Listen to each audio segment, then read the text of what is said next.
the Madman! Welcome to the top custom cards of the week. Let's begin with Stygian Dirk. Note this is intended to be designed specifically as a treasure that you get off of Hearthstone Togwaggle and Marin the Fox. 3 mana, add 3 copies of Shadow Reflection to your hand. Design, 2 stars, balance, 4 stars. General use of this card is you're going to be playing a valuable card, and then if you think it's that valuable, you're going to be playing the Shadow Reflection version into it. You might even play 4 copies of the same card. Perhaps has some OTK potential with cards like Sinister Strike. For 4 mana, you can play 4 Sinister Strikes guaranteed. You can play 4 Eviscerates. A potential problem is this is very similar to the Wondrous Wand, which also adds 3 cards to your hand, and they cost 0. So the question is, for the most case, would you rather have 3 cards that cost 0, or would you rather have 3 cards that you can selectively turn into stuff? And the answer is probably depends on the type of deck you are. If you're playing a combo deck, perhaps you can consider Stygian Dirk. If not, Wondrous Wand is probably almost always better. So therefore I gave the balance a 4, as it's usually a choice you wouldn't consider. But perhaps sometimes you want to look for some specific card that you might want to cast 4 times, or if you're looking for a really long value game where the mana cost being 0 doesn't matter, you're just trying to copy expensive cards. The reason for the weaker design is multiple reasons. The name and the art don't quite jive with adding 3 copies of Shadow Reflection to your hand. Problem number 2 is its really narrow design. Should Rogue be specifically the class with a 5th treasure in the treasure pool, that's not even necessarily a benefit, because for Marin the Fox will be more random, but really you're only getting treasures from Hearthstone Togwaggle. Which leads us to the third problem. Is there enough room to put 5 cards on a screen? I know that sounds a little bit ridiculous, but these are the things that UI designers think of. Not that I'm one, but like even I can think of it. Can you actually on a mobile device lay out 5 cards in a reasonable fashion horizontally? And it's already a little bit of a tight fit with 4. Sure, you can shrink the cards a little bit, you can make it 5, but is that worth the effort? And my answer is no, it isn't. So basically, because it's a very narrow design of 1 treasure for 1 class, it's just super not worth the effort. Vilemother Zaxxis. Hunter Legendary, 7 mana, 4/6. Battlecry, crawl to your leftmost spot of your board, turning any minion on the way into Vilebrood Skitterers. A Vilebrood Skitterer is a 5 mana 1/3 with Rush and Poisonous. Design 5 stars, balance 5 stars. This is actually a fairly flavorful and not too wordy way of putting the card, and I like the way that it's done. In terms of balance, that 4/6 stat rating is worth about 4 mana, so you're adding 3 mana for this ability. And a Vilebrood Skitter is not really worth 5 mana, maybe it's worth 4. So each time you're increasing a 1 mana card to a 4 mana card, that could be considered worth 3 mana worth of value. So definitely creates a different type of deck. Honestly, it could probably be a little bit stronger, since it's a 7 mana card with weak stats, which relies on you having minions already. And yes, it does combine with Unleash the Hounds, so now you don't have to have minions. And with Unleash the Hounds, it's a 10 mana hard clear, plus you're left with the Vilemother Zaxxis. It's a very cool card. Bazaar Haggler, 3 mana, 3/3, Battlecry, give your opponent a coin, banana, and wisp. When they play one, take the other 2 back. Design 5 stars, balance 5 stars. You get 1, I get 2, you get your first choice though. And if you play this early on, the coin is usually the stronger choice. If you play this later on, the stronger choice is probably banana. In truth, because this is just a 3 mana 3/3 until your opponent does anything, it's actually pretty weak. Because your opponent doesn't have to play the coin, banana, and wisp, and a lot of decks in Hearthstone don't really care about the extra 3 cards in their hand. And if you play this when they have 8 cards in their hand, they're getting only 2 of these things, so they play 1, you only get 1 of them. From that perspective, perhaps it could be a 3 mana 3/4, but there's also the fact that this is the biggest mill card. Bazaar Haggler adds 3 junk cards to the opponent's hand, though once they play 1 of them, the other 2 basically disappear. So for that reason, probably fine as a 3 mana 3/3, a little bit dangerous towards milling strategies. Random results. A mage spell. Do 0 damage, gain 0 armor, summon a 0 cost minion. Effects and cost increased by spell damage. Note the and cost, so now this isn't ridiculous with Melgus. Design, 5 stars, balance, 5 stars. About the only thing I would change about this card is the name, because I feel like random is not necessarily the right way to describe these results. It's pretty consistent in how it increases with spell damage, and while the random minion is there, you know what the cost of the minion is going to be. Totally unrandom. The big thing to ask yourself here is, 1, is it okay to power creep Wisp? Because you can always play this for 0 mana while you have no spell damage. Yes, it's fine to do that for mage, I would say. 2, is it okay at all of the different spell damage costs? Does it get too insane later on?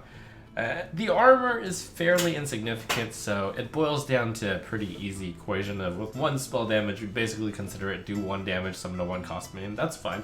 Even at 5 mana, deal 5 damage, summon a 5.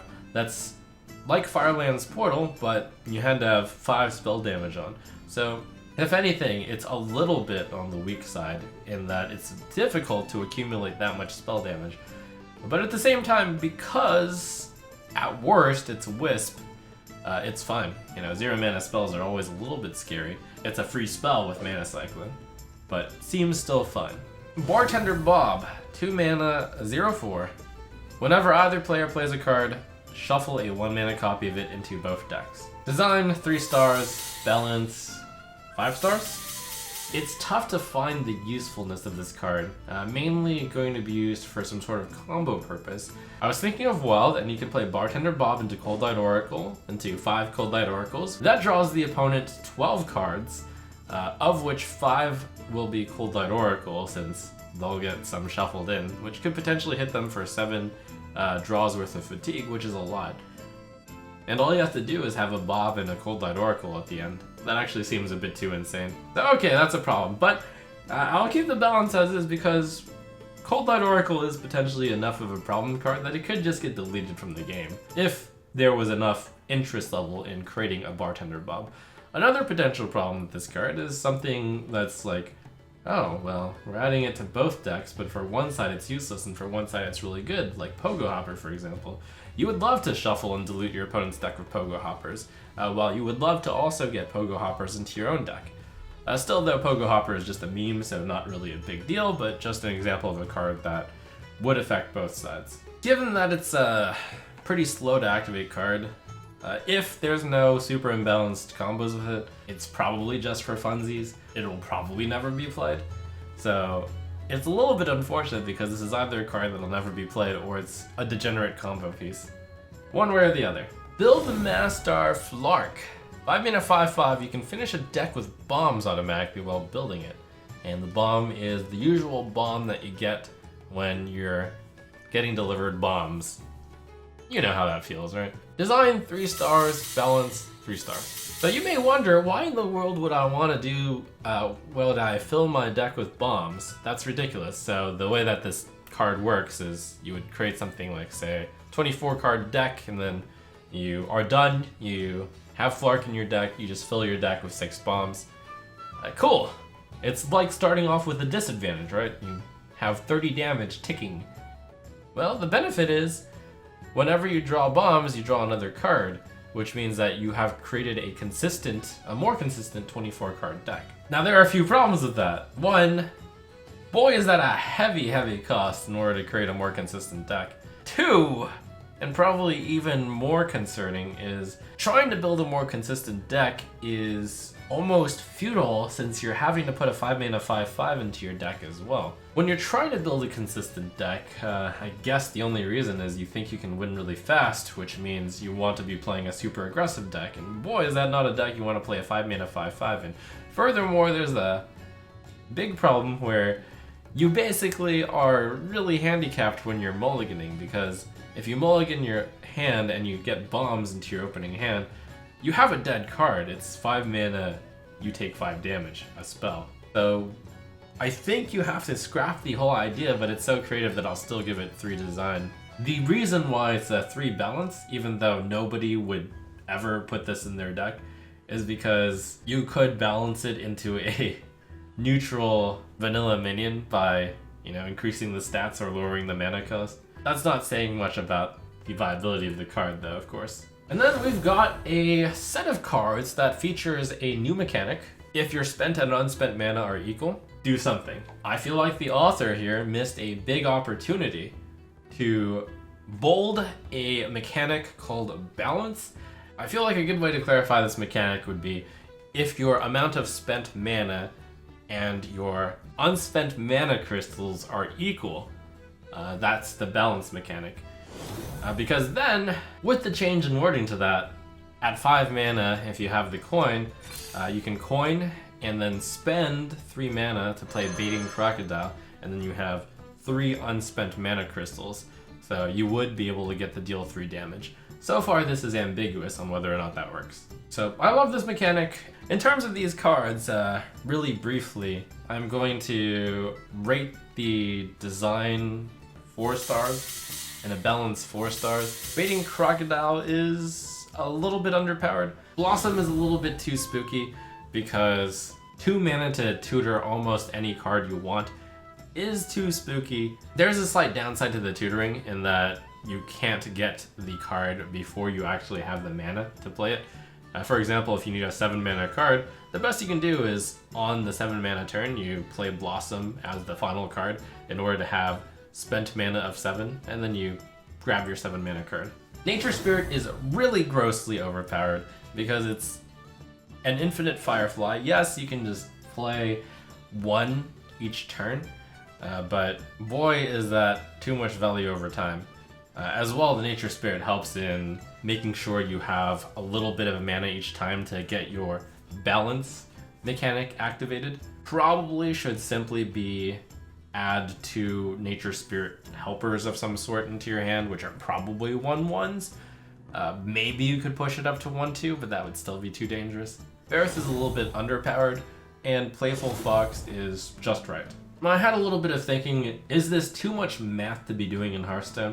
But I think this is a mechanic that is, just addition, subtraction. It's fine, especially with the yellow glow that happens when you maybe randomly lucked into the balance. But yeah, cool cards, cool mechanic. And that brings us to Trump's pick of the week. My favorite card here is Vilemother Zaxxis. And I feel like she encapsulates what Hearthstone is all about quite a bit, which is awesome animations, awesome stories. She's crawling over your minions, turning them into spiders, and those spiders are ready to go to attack. I always feel strange just ending it there. I feel like we have to say, and now we're done.